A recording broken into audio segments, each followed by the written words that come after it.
Yeah, it's kind of weird. Yeah, I'm joking. Actually, you guys have no. You guys, I know he and I have a fun deal. I really respect Bruce because there's just not too many beat writers left that are doing this or that have, they're the storytellers of these deals, and he's been here a lot longer than I have. So I just like having fun with him because he's a fun guy to have fun with. So all right, let's knock this out. Just your thoughts on the award for yourself and the ones that your team picked up? I'm excited for the guys. I mean, obviously, we had a great regular season, and usually when you have a great regular season, individual accolades will follow. Obviously, I'm really happy for Jaden. Jaden's, just been so steady, and you know how much we value steady around here, and he's had such a good year, and it had so many impactful, meaningful moments, and just, has been a game changer. So, I'm really proud of him and what he's done for our team, and it's really cool that it got acknowledged by the other coaches in the league. Tobey, to be to basically ask and be okay with coming off the bench. I think he's very deserving of the six-man award, and his impact on these games has been tremendous. And then, for Braden and Koa, to get the accolades they got, being freshmen in this conference, with they came in, heralded, and they delivered, and I think that's really impressive.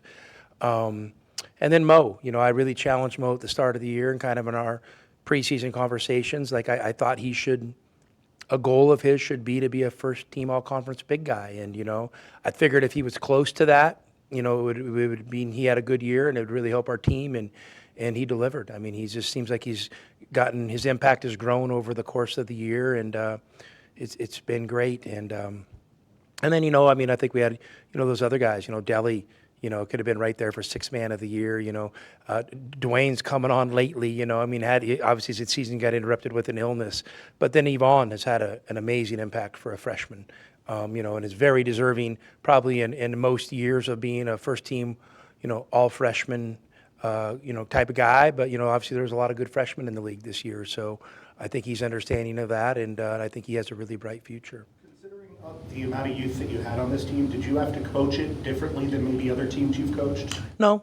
I think, we take always you always have a big picture and kind of some visions you're working towards, but a real day-to-day approach. Just coach the guys where they're at every single day and try to figure out what the next challenge is. And, we want to be pursuit driven, where we're pursuing, and so whatever the next pursuit is, we're driven to try to be successful at it. And that's just literally that's how I approach it. And that's how we approached it this year.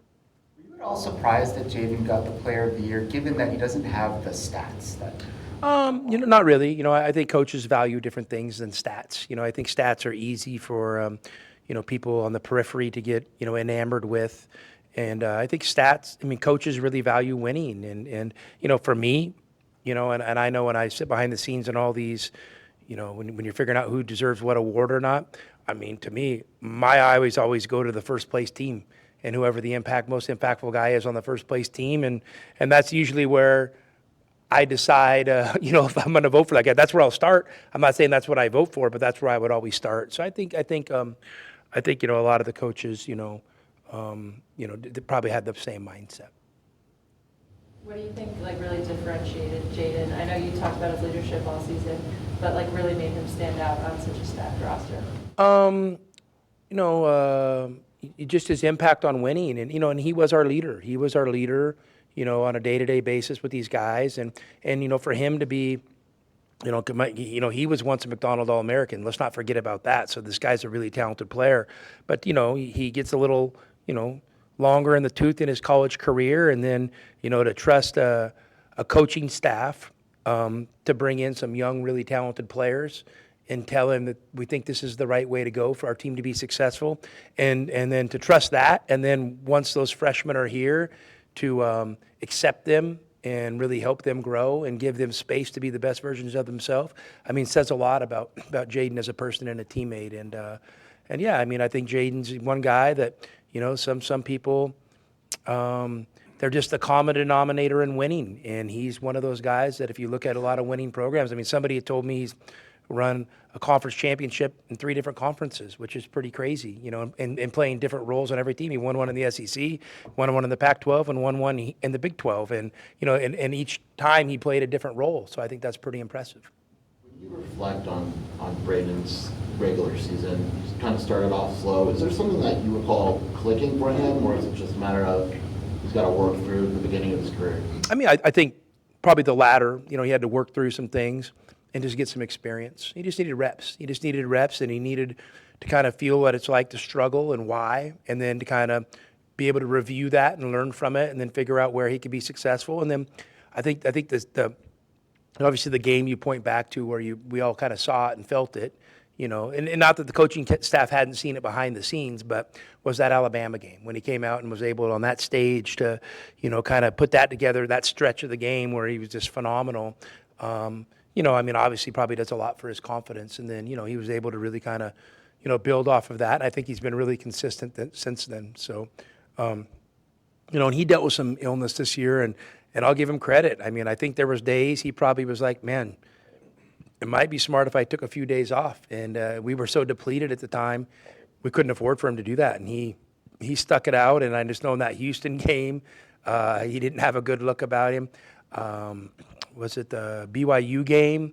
I think he was just getting through it. And I remember there was a couple times I'm like, hey, buddy, if you could just gut this out. I mean, we don't have a lot of other options. And he did it. So, you know, for him to go through that and then kind of come out on the other side of it and play the way he did in the second half of the Colorado game, you know, when our team needed someone to step up, he stepped up and delivered on the road. It was big time.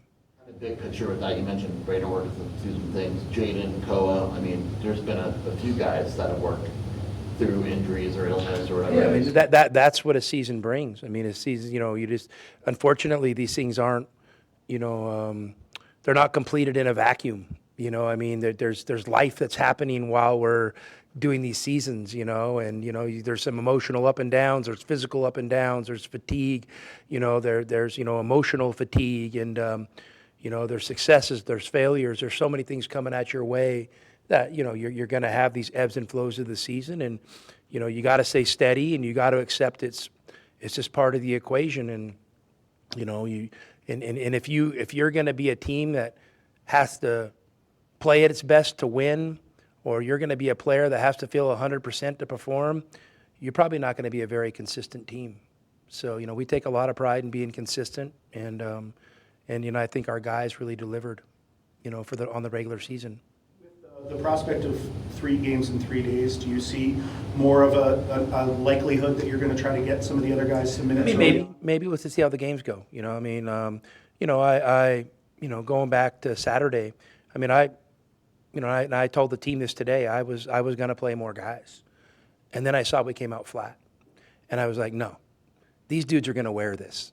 They're either going to figure it out, okay, and we're going to regain our rhythm and find a way to win this game, or we're going to lose. But I'm not going to give these top 8 guys any excuses where, well, we lost because coach changed the rotation, or we lost because, you know, no, because those, you know, CD and Evan don't deserve that. They don't deserve that scrutiny, because I haven't given them enough opportunities to put the pressure of winning and losing on their shoulders. When we've asked them to help us in small bits, they have. Okay, but those top 8 dudes were going to figure it out, or they weren't, and we were going to learn from that experience one way or another. These college seasons, you know, we're about 31 games into it, and obviously we're ending up in a situation where now it's, you know, single elimination tournaments. You gotta use every opportunity you can to learn and teach. So I felt like that would be a much more powerful teaching moment for us, and I didn't feel like we were at the risk of injury or, you know, not being, you know, running our legs out so we couldn't play on Thursday. I didn't see that happen, and so I was like, let's figure this out. And I'll give our guys credit. They figured it out in the second half, and it was a great response to, you know, if you don't come ready to play, you got to be able to flip that switch. That's going to happen sometimes, and our guys did that. But on the same token, come ready to play. You know, that was my message. What role has the administration played in your success as a coach in terms of resources, support? Yeah, you know, that's those have been ongoing. You know, it hasn't been easy for anybody in that thing. I think we've gotten the program to the point where, you know, it's going to be resourced at the level it should be. you know, and I'm not going to get into specifics of what that is or isn't, but it's been a tough road for everybody. I mean, for the coaches, for the administration, but I think we've arrived at a place to where, you know, we're going to be at the level we should be. You sit and like watch games this week, or is it just like go home and put on these kind of random games of low majors, mid majors, trying to make the I mean, tournament? basketball's always on in my house, you know. I mean, I don't know, probably like you guys. So yeah, I mean, I'll sit down and watch some games, but then I'll definitely, you know, I'm just doing my normal routine. I'm watching our team play, kind of reviewing what we're doing.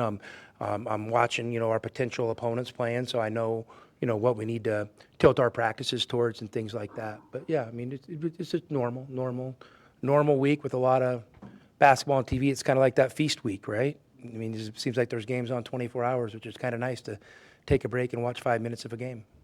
You are, of course, focused on the next game in front of you in this Big 12 tournament. The NCAA tournament is coming up, and a lot of people would say that you will be judged ultimately on whether you make the Final Four or not with this team that looks like it's going to be a number 1 seed. Is that something that you ever think about? I would just say this, like, you know, I live this life and I've chosen this profession and I know what comes with it. You know, obviously we have big dreams and big goals, and I know how narratives get created, you know, but I know most of the people creating those narratives, they don't have to live what I live, you know. So, you know, they got a million different things going on in their life. I'm just a basketball coach. And so I know ultimately as a coach, you know, you get to Final Fours, you win championships, you know, you're in a certain club. You don't, then you're the guy who couldn't win the big one. And I know that, and that's to me really lazy and easy to do. So I don't pay no mind to it. I want to be a great coach. And most of all, I want our teams to be successful, you know, for the players and for the community. I mean, that's my driving force. And I'll say, you know, if you know, we fall short or something like that ever happens, I'm tough enough to handle it, and I love my job enough to get back up and do it again. You mentioned a few players earlier that didn't make any of the awards. If you got to give any award to any player on your team, what would it be? I'm not big on the hypotheticals and giving awards, because I know I'll say something and leave somebody out. I'm proud of our guys. I'm proud of how this team's hung together. I'm proud of how everyone's kind of accepted their roles. And what I'm really proud of is every one of those guys has had moments where they've been a difference maker, you know, over the course of the season. And I think that's really cool. You know, that everybody, I mean, that's Evan, that's Ceedy, and those top 8 guys have all had moments. And then our green squad, it's what we call our practice team, they've been great. I mean, they've gotten a lot better over the course of this year and really helped us in our preparation for how we want to practice. And you know what? It's no small feat trying to block out Tobe Awaka every day in practice, but these guys are trying to do it. So I'm really proud of the whole organization. I'm proud of the coaches. You know, our coaches have done a great job, and a lot of these guys are, you know, guys have had relationships for a long time, and, you know, maybe they were kind of younger in this business, and really to watch them grow over the last couple of years as coaches has been really, really cool for me. You know, kind of behind the scenes, because you know, I'm a guy, I'm not the 24/7 dominating voice. I mean, our assistant coaches are allowed to talk and participate, and to see those guys impact our team has been really, really cool. So from the top down, you know, it's been a lot of fun, but yeah, maybe now we're excited. I mean, I feel like we're in a good mindset and we're fresh for a fun month of basketball, and we know we've got to perform, and I think this team's up for it. 3 of the potential opponents are ones you faced in the first 6 games of the conference. Is it almost like it's a brand new opponent because? I mean, we'll see. You know, we'll start digging into those guys and kind of, you know, getting a feel for them. But you know, whoever we play, it's going to be on a quick turnaround for them in that first game. So, you know, from my experience in these tournaments, like, there's not a lot of things you can do different from Wednesday to Thursday. You know, so we'll get a good feel for the teams, and we'll see how much they've changed over the course of the season. But yeah, it's been a few months since you played them, but at least we've played them, you know, so we have that experience. Do you feel like some of the accolades that were announced by the Big 12 kind of motivate you? I mean, you're coach of the year. Now that you're going into the Big 12 tournament, you're like, yeah, it's time to show them that. No. Absolutely not. I mean, for me, I mean, if you guys get to know me, I mean, that stuff, it's cool, but I'm a process guy. I understand that result comes from a lot of different things. And, you know, I'm just the guy that has a title as the head coach. And so that they don't do assistant coach of the year award. They don't do, well, I guess we do an equipment manager of the year, and it's just, he wins it every year. So, yeah, yeah, no. And I'm not trying to be humble, but for me, I mean, it's cool, it's great. You know, I mean, I'm honored to be in the Big 12 and compete against these coaches. You know, I mean, these are guys I've grown up watched coaching. So it's cool from that deal. But what's more fun for me is it's competing against the best rather than worrying about you know, what honors come with it or anything. On that note too, you had a really good quote a couple of weeks ago when Arizona clinched the regular season title. You spoke a little bit about the legacy and the framework with Arizona. And now, not only are you continuing that, as you said in that quote, but you're also continuing to make history. You know, first year regular season, we've gotten 29 wins. How does that feel for you? I mean, you're very humble, but that's gotta, you know, you gotta feel pretty good about continuing that. Well, I mean, like I've said it many times before, I mean, Arizona basketball has an amazing legacy. And, you know, I inherited a program with incredibly strong bones and a great infrastructure. You know, it kind of fell on kind of a random time in college sports, you know, where I got impacted by that. And you know, so I was kind of able to see it come out of that, but the infrastructure and the bones were really strong within the program, and so there's just not a lot of programs like this. So I feel fortunate to have inherited something like that, but I also think there's a great responsibility for me to honor it and continue to build upon it. You know, and trust me, I go home, I never for one second think our success is because of me. I mean, we're 100% an us program, and us also includes all the dudes and all the coaches that came before me. All right. Thanks, Coach. All right, guys. Appreciate it.